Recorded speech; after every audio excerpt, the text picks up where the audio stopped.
नमस्कार दोस्तों, मैं सुरेंद्र सिंह सुपर एजुकेशन के स्टडी प्लेटफॉर्म में आपका स्वागत करता हूं। प्राइमरी की आंसर की देख रहे हैं यहाँ पर।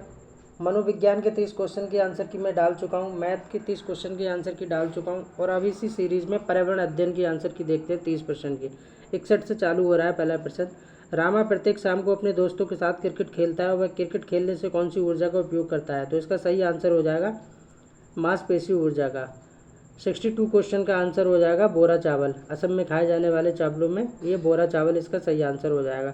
जब हम ईंधन जलाते हैं तो हमें प्राप्त होता है, जब हम ईंधन जलाते हैं तो ऊष्मा एवं प्रकाश ऊर्जा प्राप्त होती है।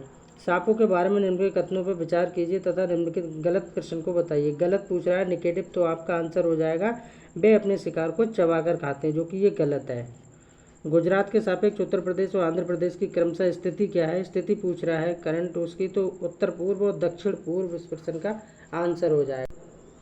चलिए नेक्स्ट प्रश्न देखते हैं। स्तंभ ए स्तंभ बी का मिलान करना है तो आप मिला सकते हैं। ए का इसका सही हो जाएगा थर्ड वाला, यानी ए का 4। जीरा को मिलाएंगे आप, छोटा परंतु खुशबूदार, और मिर्च को ये दक्षिण अमेरिका से आई थी, इस तरह आप मिला लेंगे। ए का 4, बी का थर्ड और सी का दूसरा और डी का पहला, ये थर्ड वाला सही हो जाएगा। बंगाल की खाड़ी का तटवर्ती राज्य या केंद्र शासित प्रदेश पूछ रहा है तो उड़ीसा इस प्रश्न का सही आंसर हो जाएगा। जंगलों के बारे में निम्नलिखित कथनों पर विचार कीजिए। कुडुख भाषा में तोरांग का मतलब जंगल होता है, मैंने कई बार पढ़ाया है अपने लेक्चर में, ये सही है। मिजोरम में लगभग 3/4 लोग जंगलों से जुड़े होते हैं, यानी ए और डी इसकी सही व्याख्या कर रहा है। 24 ग्राम प्रति ml घनत्व और 6 ml आयतन वाली वस्तु का द्रव्यमान यानी मास पूछ रहा है तो क्या हो जाएगा? 24 × 6 यानी 144 ग्राम हो जाएगा। चलिए नेक्स्ट क्वेश्चन देखते हैं। 70 कांसा यानी ब्रॉन्ज एक मिश्र धातु है जिसे निम्नलिखित में से इन्हें पिघलाकर क्या बनाया जाता है? कैसे बना के जाता है? टिन और कापर को मिला के कांसा और ब्रॉन्ज को कांसा यानी ब्रॉन्ज को क्या मिश्रण होता है इसमें? टिन और कापर वाला सही हो जाएगा। अगला प्रश्न है निम्नलिखित में से हाथियों के बारे में सही कथन चुनिए।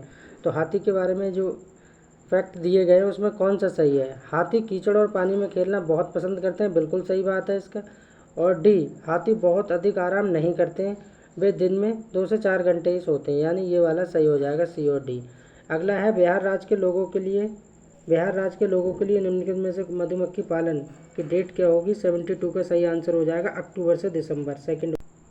नेक्स्ट क्वेश्चन है 73 निम्नलिखित कथनों को पढ़िए और सही विकल्प का चयन कीजिए। तो इसका आंसर हो जाएगा ए और आर दोनों सही हैं और आर ए की सही व्याख्या कर रहा है, ये वाला इसका सही हो जाएगा। निम्नलिखित कथनों में ए और बी पर विचार कीजिए तो इसका ए और बी दोनों ही इनकरेक्ट यानी गलत हो जाएंगे, ये वाला 74 का सही हो जाएगा।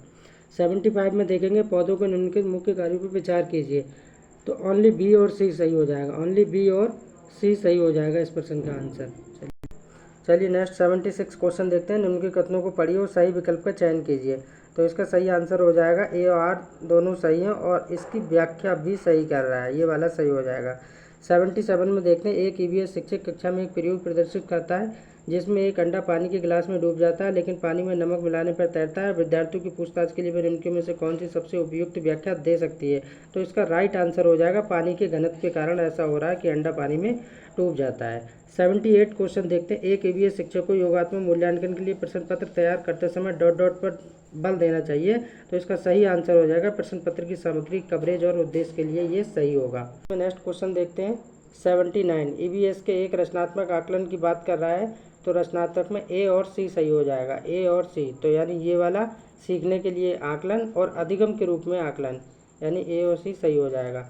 80 क्वेश्चन है आप ईवीएस के विद्यार्थियों के लिए व्यवहारिक गतिविधियों को प्रोत्साहित करना चाहते हैं तो उनके में से कौन सी सबसे उपयुक्त विधि होगी, कौन सी बढ़िया होगी? तो उपलब्ध सामग्री से ईवीएस किट विकसित करना, ये वाला सही आंसर हो जाएगा। नेक्स्ट है 81 क्वेश्चन निम्नलिखित कथनों को पढ़िए और सही विकल्प का आंसर दीजिए। तो इसका बोथ वाला ठीक हो जाएगा, यानी ए और आर दोनों सही हैं और ए आर की व्याख्या भी सही कर रहा है। चलिए 82 देखते हैं। यदि थीम यात्रा रेलवे स्टेशन ईवीएस में एक सामुदायिक संसाधन का उपयोग को दर्शाता तो उनके में से कौन पूरा करेगा? थीम भोजन, इसमें किसान यानी फार्मर, ये वाला सही हो जाएगा। 83 का आंसर हो जाएगा आपका खोजपूर्ण प्रश्न 83 का। 84 में एक शिक्षिका ईवीएस शिक्षण के लिए अपने विद्यार्थियों के साथ तुल्यकालिक, तो इसका सही आंसर हो जाएगा वीडियो कॉन्फ्रेंसिंग वाला सही हो जाएगा, पहला वाला सही हो जाएगा। 85 क्वेश्चन देखते हैं। चलिए 85 देखते हैं। आपको कक्षा 3 से 5 तक के अपने विद्यार्थियों के लिए EVS पाठ्य पुस्तक का चयन करना है और इस उद्देश्य के लिए निम्नलिखित में से कौन सा मानदंड सबसे उपयुक्त होगा।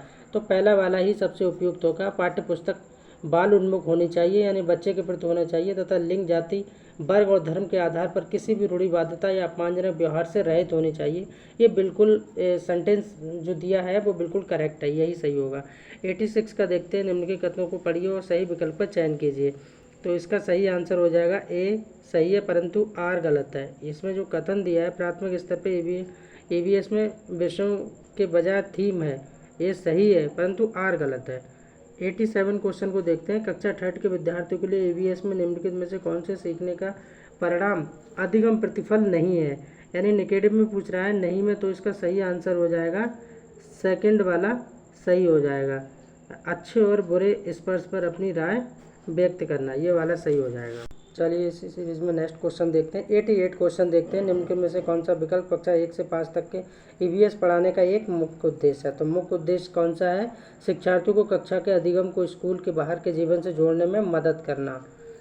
89 क्वेश्चन दिया है यहाँ पर। अनीता परिवार थीम को पढ़ाने के लिए एक इकाई योजना तैयार करती है। निम्नलिखित में से कौन सी उसकी इकाई योजना का शीर्षक होगा? तो कौन सा होगा?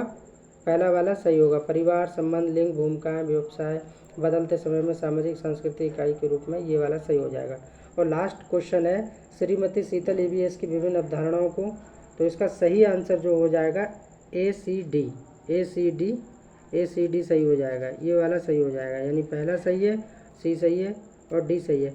अपना स्कोर कमेंट में मुझे शेयर कीजिए, बता दीजिए और प्लीज़ मैंने जो मेहनत की है मेरे चैनल को सब्सक्राइब कीजिए। थैंक